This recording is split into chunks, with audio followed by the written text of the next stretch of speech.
दुनिया मेरे आगे में जीवन कैसे जिया जाए या जीवन जो जी रहे हैं उसका उद्देश्य क्या है? क्या हम सार्थक जीवन जी रहे हैं या यूं ही जिए चले जा रहे हैं? तो दुनिया मेरे आगे में जीवन को लेकर के कई तरह से सोचा विचारा जाता है। लेखक एक थीम बनाता है और लिखता है। तो जीवन के उद्देश्य को लेकर के हम कभी कभार सोचते हैं या लोग ज़िंदगी गुजर जाती है, सोच ही नहीं पाते कि जो जीवन जिया है वो वाकई में सही था, या अंतिम समय में जाकर के हम सोच में पड़ जाते हैं कि जो जीवन जिया है वो कोई जीवन था, हमने जीवन भर जीवन को बर्बाद किया है। कहीं ऐसी सोच में न पड़ जाए तो दुनिया मेरे आगे हमें जीने की राह बताता है, जीवन की जीने की कला बताता है। इसलिए दुनिया मेरे आगे में हमें इस स्तंभ को इसलिए पढ़ना चाहिए कि आर्ट ऑफ लिविंग, जीवन एक कला है। कला की तरह जीवन को संवारा जा सकता है, लेकिन इसके लिए दर्शन का और पंचशीलों का पालन करना होता है। तो जीवन का उद्देश्य क्या है? क्यों जीते चले जा रहे हैं? क्या सही है और क्या गलत है? अंधानुकरण ही तो नहीं कर रहे हैं हम। अधिकांश लोग ऐसे ऐसे संत महात्माओं के शरण में चले जाते हैं जो कुछ समय बाद फिर वो जेल में समय बिताते हैं। फिर हम आत्म मंथन करते हैं तो पता चलता है कि हम किसका अंधानुकरण कर रहे थे। अंध आस्था में जी रहे हैं, अंधविश्वास में जी रहे हैं। क्या क्या छोड़ें, क्या क्या त्यागें, क्या त्यागना चाहिए, क्या अपनाना चाहिए? दुनिया मेरे आगे में आज हम कुछ इसी तरह के बिंदु पर विचार करेंगे। अहम का विसर्जन, मनीष भाटिया, 20 सितंबर जनसत्ता में प्रकाशित होता है। दर्शन की अनुभूति, पंकज त्रिवेदी, 2 सितंबर जनसत्ता। सरोकारों की संवेदना, राजेंद्र बज, 29 अगस्त। ये चुने हुए दुनिया मेरे आगे कुछ कुछ एक जैसी बात बताते हैं, जीवन जीने की कला कह सकते हैं। अहम का विसर्जन, मनीष भाटिया, त्याग को कितना तवज्जो देते हैं। जीवन हम आज कितना व्यक्तिवादी जीवन जी रहे हैं, कितना समेट रहे हैं और कितना पा लेना चाहते हैं, कितना भोग लेना चाहते हैं। लेकिन कहा गया है कि जितना भोग भोगा जाएगा अंततः हम उतने ही रोगी होते चले जाएंगे, शारीरिक मानसिक तौर पर। तो ऐसे में अहम का विसर्जन कितना जरूरी है। त्याग व्यक्ति को व्यक्ति समष्टि की ओर ले जाता है। समाज में व्यक्ति व्यक्तिगत जीवन जीता है, सामाजिक जीवन कम जीता है। और अगर त्याग है तो समष्टि की ओर ले जाता है। स्वार्थमय जीवन जीते हैं हम इस दौर में। लेकिन दूसरों के हित में अगर जीवन जिया जाए तो इससे दूसरों का ही भला नहीं होता, स्वयं का जीवन भी संवरता है, निखरता है, व्यक्तित्व निखरता है। जन सरोकार में आप देख सकते हैं कि हम जब दूसरों के लिए देते हैं समय, ध्यान, प्रेम बांटते हैं दूसरों के लिए, तब हम निस्वार्थ भाव में होते हैं। मसलन आप उदाहरण देते हैं दो माँ और सैनिक का। माँ कितनी निस्वार्थ होती है बच्चे के पालन पोषण में, 9 महीने तक गर्भ में रखती है, फिर पैदा होने से लेकर के बड़ा होने तक, जब तक वो दूध पीता है, वो अपना सब कुछ उस पर न्यौछावर कर देती है। सारा कुछ उसी पर ध्यान होता है, यहाँ तक कि रातों की नींद हराम हो जाए। बच्चा बार बार गीला करता है, खुद गीले में सोती है लेकिन उसको सूखे में रखती है, पूरी तरह से त्याग करती है। और इस त्याग में वो निस्वार्थ, उसका कोई स्वार्थ नहीं होता, करती है। इसी तरह से सैनिक जब सेना में भर्ती होता है, बॉर्डर पर लड़ता है, देश के लिए लड़ता है, तब उसका खुद का स्वार्थ नहीं होता, देश सर्वोपरि होता है। तो ये त्याग इतने उच्चतम स्तर के हैं। त्याग में अगर समर्पण, ये समर्पण भाव से किया गया त्याग है, जिसमें अहम विसर्जित हो जाता है। अहम रह नहीं जाता, इसलिए कहा अहम का विसर्जन जितना जल्दी कर सके। समझदारी इसी में है। अहम का विसर्जन जब होता है, जब हम समर्पित होते हैं, तो रिश्तों में गहराई आती है, रिश्ते फिर बनावटी नहीं रह जाते। तो इस तरह से हम समझ सकते हैं कि बड़ा सुख पाने में नहीं होता, देने में होता है। और इस बात को समझने के लिए हम इस दौर में, व्यक्तिवादी दौर में, बाजार के दौर में, विज्ञापनी दौर में, इस भौतिकता के दौर में बहुत कम लोग होते हैं। यहाँ तक कि जिन आश्रमों में जाते हैं, संतों की शरण में जाते हैं, वो भी भेंट के रूप में लाखों करोड़ों लेने के लिए हाथ फैलाते हैं और कहते हैं कि तुम दान करो, स्वर्ग मिलेगा, और खुद बटोरते जाते हैं, महल बनाते जाते हैं। अंततः जेल की सलाखों के पीछे नजर आते हैं वो। ऐसे ऐसे मंजर समाज में देखने को मिलते हैं, लेकिन नहीं समझ पाते कि बड़ा सुख लेने में नहीं, देने में छुपा होता है। और इतना कुछ मानने के बावजूद पता चलता है कि त्याग कितना कठिन है। कह देने वाला भी कठोरने में लगा है। तो वास्तव में जो त्याग करता है, वो सोच समझ करके, बड़े संयम के साथ, सहज और सरल जीवन जिएगा, तब वो त्याग कर पाएगा। जिसमें झूठा अहम अगर होगा, तब संभव नहीं। वो अहम विसर्जित होना चाहिए। त्याग बिना दिखावे के होना चाहिए। त्याग भी करते हैं लोग, दान भी करते हैं, तो दिखा करके करते हैं, फोटो खींचते हैं, बड़े बड़े बैनर लगाते हैं, अखबारों में साया करते हैं, ये दिया वो दिया, नाम पट्टिका पर लिखा जाता है कि इतने का दान दिया, इतने कमरे बनाए। तो बिना दिखावे के, बिना शर्त के, अगर अहम होगा तो अकड़ होगी। तो ये अहम विसर्जन करके समर्पित भाव से त्याग किया जाए। सच्ची खुशी तब होती है जब मैं विलय हो जाता है, मैं खत्म हो जाता है, और हम सब एक है। और क्षमा जिसमें होगी, अहम विसर्जन करने के लिए क्षमा का भाव कितना जरूरी है। क्षमा वही कर सकता है जिसमें अहम विसर्जित हो जाता है। और अहम का विसर्जन, समर्पण एक उच्चतम स्तर है। जब समर्पण होगा, तब ऐसा व्यक्ति क्रोध की आग में नहीं जलेगा। सच्चा इंसान वो होगा जो वर्तमान की सच्चाई को समझेगा, अहम को त्याग देगा, क्षमा को अपनाएगा। फिर वो कभी भी बेवजह गुस्सा नहीं करेगा, और उस गुस्से की, क्रोध की आग में जला नहीं करेगा। इच्छा और अपेक्षाओं से ऊपर उठ जाएगा, दूसरों की भलाई में लगेगा। परहित सरिस धर्म नहीं भाई। ऐसा व्यक्ति सामाजिक तौर पर जो रिश्ते भी निभाते हैं, तो उसके रिश्ते भी मजबूत होते जाते हैं।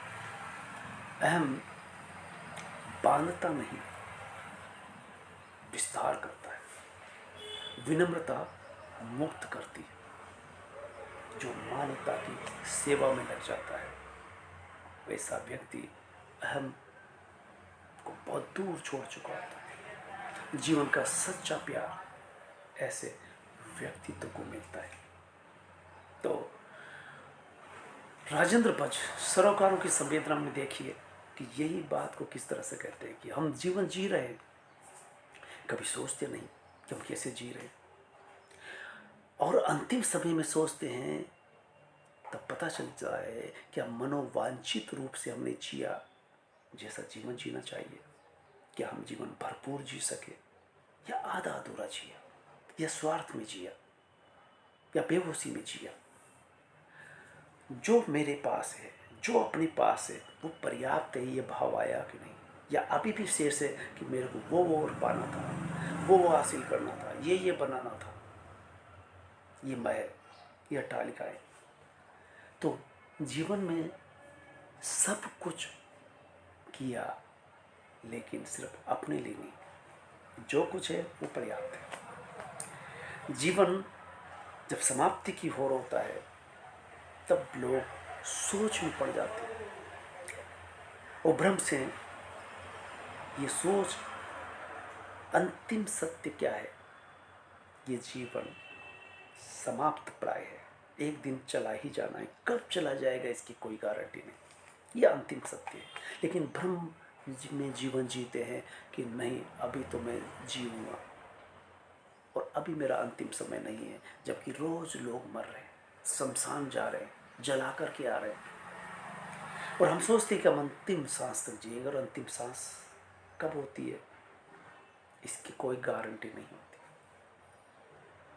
और जब जाते हैं तो उसके साथ कोई नहीं जाता, जो अपना होता है वो भी यहीं रह जाता है। एक दिन वो धीरे धीरे सब कुछ भूल जाता है, और हम ये सोच कर कि अंतिम सांस तक जीना है, अंतिम फल भी पाना है, जो जो कुछ भोगना है भोगना है, पाना है, और ये सोच कर के मन मयूर सा होकर के नाचने लगता है।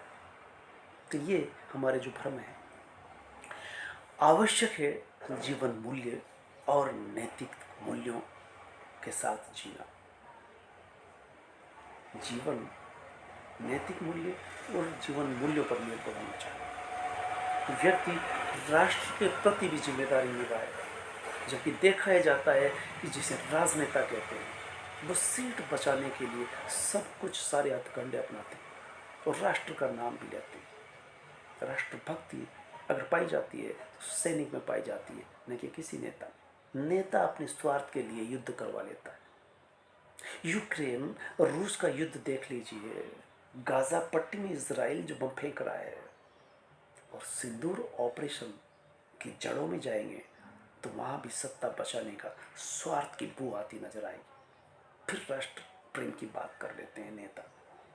तो राष्ट्र प्रेम एक सैनिक में जिस तरह से कूट कूट के भरा होता है, वो दावा कर सकता है। एक नेता छिछोरी हरकतें कर सकता है, उसकी हर बात में, हर वादे में, हर दावे में स्वार्थ की बू आती है। व्यक्तिगत जीवन से ऊपर उठना इस दौर में कितना मुश्किल हुआ जा रहा है।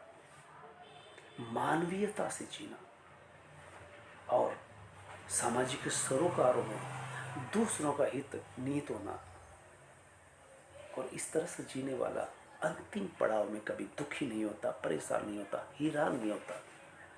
तब वो समझ सकता है कि ऐसा व्यक्ति के जीवन का उद्देश्य क्या है, क्यों जिया जा रहा है।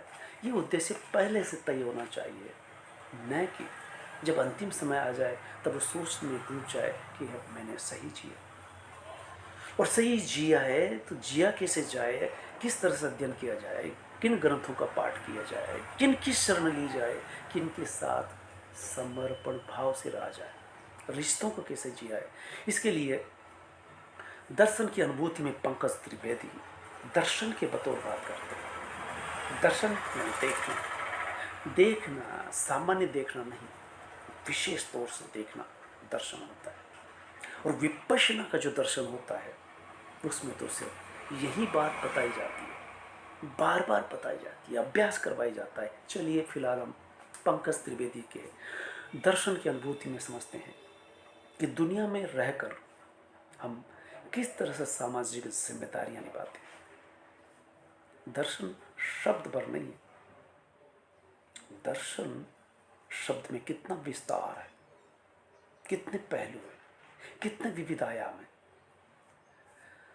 जब हम समय निकाल करके खुद पर सोचते विचारते हैं, अंतर यात्रा करते हैं, और जब तक हम बाहर देखते हैं भौतिकता में, बाहरी दुनिया में, बाजार में, रिश्तों में, तब तक हम अंदर नहीं देख पाते। इसलिए समय नहीं मिलता और वक्त आ जाता है चले जाने का। ऐसे व्यक्ति का जीवन का उद्देश्य क्या है तय नहीं कर पाते, सोच नहीं पाते, वो वक्त ही निकाल नहीं पाते खुद के लिए कि मैं जो कर रहा हूँ, जो मैं सोच रहा हूँ, किसके लिए, क्यों और कैसे। तो इसलिए समय निकाल कर खुद से बतियाया जाए। और ये सब तब संभव होता है जब हम विपश्यना करते हैं, तो अंतर की यात्रा करते हैं। परिवेश से अलग हो सकता है वो गुरु जो गुरु बनाते हैं, यानी अपना गुरु खुद बने। अपो दीपो भव कि जब स्थिति आ जाती है तब ये साबित करने की जरूरत नहीं पड़ती कि उसका जीवन कैसा रहा होगा, बताने की जरूरत नहीं पड़ती। तो जो गुरु ढूंढते रहते हैं, गुरु का व्यक्तित्व होता है, गुरु की सोच होती है, गुरु का अलग राह हो सकती है। उसका जब व्यक्ति आंतरिक शुद्धि करता है, अंदर की यात्रा करता है, जो व्यक्ति अपने परिवेश के अनुसार न जी करके अलग ही जीवन जीता है, अलग साबित करना चाहता है, अलग राह चुनता है, तो ऐसे व्यक्ति का व्यक्तित्व निखरता है और उसके लिए वो मेहनत भी करता है। और वो जैसे विपश्यना करने वाला है, अंतर की शुद्धि करता है। आंतरिक शुद्धि से उसका व्यक्तित्व निखर के आएगा कि वो सिर्फ स्वार्थ के लिए नहीं, दूसरों के लिए भी सोचता है, अपने मन के राग द्वेष से मुक्त होने के उपाय करता है, अभ्यास करता है, साधना करता है। अगर हम ऐसा नहीं करते तब हमारे व्यवहार में, विचार में, भाषा में, धैर्य में, इन सब चीज़ों को दूसरे देख करके महसूस कर सकते हैं कि हमें कितना बदलाव आ रहा है, हम बदल रहे हैं। ये दूसरा खुद महसूस कर सकता है। दर्शन में पंकज त्रिवेदी कहते हैं कि दर्शन, जब आदमी दर्शन में उतरता है या दर्शन जीवन में उतरता है, ऐसा व्यक्ति खुद की आलोचना करने तक की सोच रखता है। क्या मैं कितना सोच रहा हूँ, कितना गलत सोच रहा हूँ, कितना व्यक्तिगत सोच रहा हूँ, मेरा मन कितना कलुषित है, कालिमा से युक्त है। तो खुद की जो आलोचना कर लेने में सक्षम होता है, वो दर्शन में उतर जाता है, समझता है उस ज्ञान को। ऐसा व्यक्ति खुद का गहन निरीक्षण कर सकता है, या कहें कि होशपूर्वक जीवन जीना आ जाता है। इसको विपश्यना करने वाला अच्छी तरह से समझता है होशपूर्वक कैसे जिया जाए।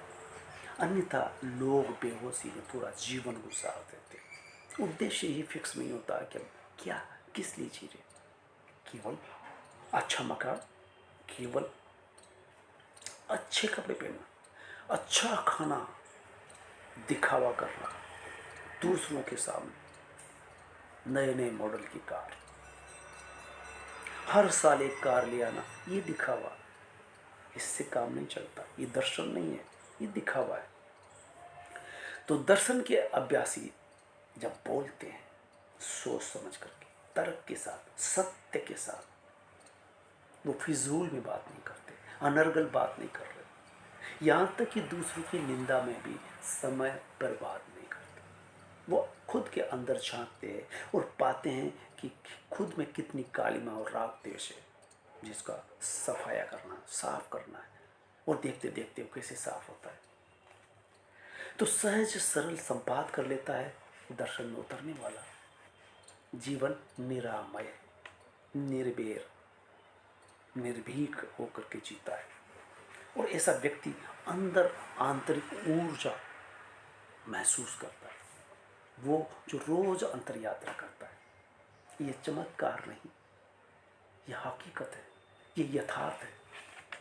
जब पहली बार घटित होता है तो उसको चमत्कार लगता है, लेकिन जब खुद साधता है, साधते साधते वो घटित होता है तो वो चमत्कार नहीं, वो सच है, वो सत्य है, वो यथार्थ है, वो प्रकृति है। दर्शन में जब परिपक्व होता है, पकने लगता है, तो दृष्टि बदलने लगती है, प्रकृति को समझने लगता है, मन की प्रकृति को समझता है, मन के स्वभाव को समझता है। और ऐसा व्यक्ति स्वयं को, खुद को गुरु मानता है। अपो दीपो भव, बुद्ध जो कहते हैं। और जो गुरु को खोजते रहते हैं तो गुरु से बहुत कुछ नहीं मिलता अंतिम समय तक। कारण गुरु अंततः अन्य है, वो आप नहीं हो सकता, आपका हिस्सा नहीं हो सकता। वो बताएगा, वो बाहरी होगा, उसकी अपनी मर्यादा होगी, उसकी सीमा होगी, उसकी सोच अपनी होगी, उसका अपना परिवेश है जिसके तहत वो सोचता विचारता है। और अंततः गुरु जिसको माना जाएगा उसका अंधानुकरण करते करते हम अंधविश्वासी, अंध आस्था से परिपूर्ण हो सकते हैं। ऐसे में उस हद तक पहुंचना कि अपो दीपो कह सके, अपो दीपो भव। दर्शन ज्ञान की खोज है जो लगातार सतत जारी रहनी चाहिए, और जब भी पूरी होती है तो अपो दीपो भव की स्थिति आ जाती है। ऐसे में बाहरी जीवन, दिखावे का जीवन, भौतिकता का जीवन, जिसमें दूसरे ही महत्वपूर्ण होते हैं, दूसरों का सहारा लेना पड़ता है, दूसरों पर निर्भर रहना पड़ता है, वहाँ अपना कुछ नहीं होता। और दर्शन में, विपश्यना में अपने आप को ही उच्च बनाना होता है, अभ्यास के द्वारा राग द्वेष से परे होना होता है। तो हम जब खुद में उतरते हैं, भीतर अंतर यात्रा करते हैं, खुद में ढूंढते हैं, तो भीतर हमें एक पूरी दुनिया मिलती है जिससे हमें टकराना पड़ता है, साधना पड़ता है। तो इस तरह से हम कहते हैं कि हम क्या खोज रहे हैं, क्या पा रहे हैं, क्या पाना चाहते हैं। ये एहसास जब तक नहीं होगा, जब तक जीवन है, जिया जाता रहेगा, सब कुछ ऐसे ही चलता रहेगा, जीवन एक दिन समाप्त हो जाता है। आप यही नहीं सोच पाते, ठहर करके अपने अंदर नहीं झांक पाते। दर्शन नहीं होता वो। दर्शन यानी विपश्यना में अपने आप को देखना होता है, भीतर उतरना होता है। और ये भीतर की अंतर की यात्रा जो करने में सक्षम हो जाते हैं, वो बाहर से अंदर की तरफ लौटते हैं। और जो बाहर देख रहा है, कभी खुद से सवाल नहीं किया, खुद पर सवाल नहीं किया, वो तो बाहर भटकेगा ही। बाहर के टाम टीम को देखेगा, चमत्कार को देखेगा, चमकती हुई चीजें खरीदेगा, और इसी में जीवन एक दिन विला हम खत्म हो जाते। तो दुनिया मेरे आगे में ये जो दर्शन है, सामाजिक सरोकार है, अहम का विसर्जन है, क्षमा, त्याग, समर्पण, ये सब विपश्यना के माध्यम से हम समझ सकते हैं। तो धन्यवाद। कैसा लगा ये आप बताएंगे और इसे आगे बढ़ाएंगे।